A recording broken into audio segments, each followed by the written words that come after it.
ఆధ్యాత్మిక రాజధాని తిరుపతి నగరానికి మరో మణిహారం చేరబోతోంది. సీఎం చంద్రబాబు నాయుడు ఆదేశాల మేరకు పర్యావరణ హితంగా అవిశాల చెరువును సుందరీకరించే పనులు వేగవంతమయ్యాయి. సుమారుగా 157 ఎకరాల విస్తీర్ణంలో రూపుదిద్దుకుంటున్న ఈ భారీ ప్రాజెక్టును తుడా చైర్మన్ డాక్టర్ దివాకర్ రెడ్డి క్షేత్రస్థాయిలో పరిశీలించారు. గతంలో ఎన్నడూ లేని విధంగా రికార్డు స్థాయిలో పనులు జరుగుతున్నాయని దివాకర్ రెడ్డి వెల్లడించారు.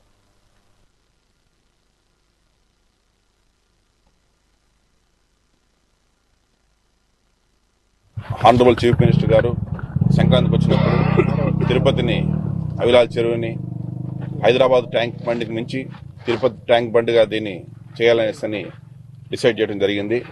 అందులో భాగంగా అర్బన్ డెవలప్మెంట్ అథారిటీకి కూడా ఈ లేక్స్ అన్ని కూడా ఇవ్వటం కూడా చాలా హ్యాపీగా ఫీల్ అయినాము. సో దానికోసం అనేసి అతి వేగంగా వందలాది జేసీబీలు పెట్టేసి 3 నెలలు చేయాల్సిన పనిని 3 రోజులు కంప్లీట్ చేశాము.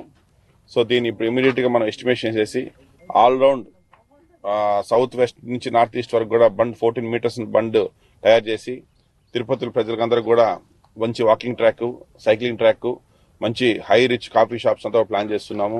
అదేవిధంగా టూరిజం కూడా దీంట్లో డెవలప్ కావాలని చెప్పేసి బోటింగ్స్ అని పెట్టాలని ప్లాన్ చేస్తున్నాము. సో ఎప్పుడైతే ఇక్కడ ఇంత పెద్ద వాటర్ వచ్చినందుకు ఇక్కడ నుంచి 4.5 కిలోమీటర్స్ ఆఫ్ రేడియస్ లో గ్రౌండ్ వాటర్ కూడా చాలా స్ట్రాంగ్ గా అవుతుంది. సో కాబట్టి ఎంత పెద్ద సమ్మర్ లో కూడా తాగునీటికి ఏమి ఇబ్బంది రాదు.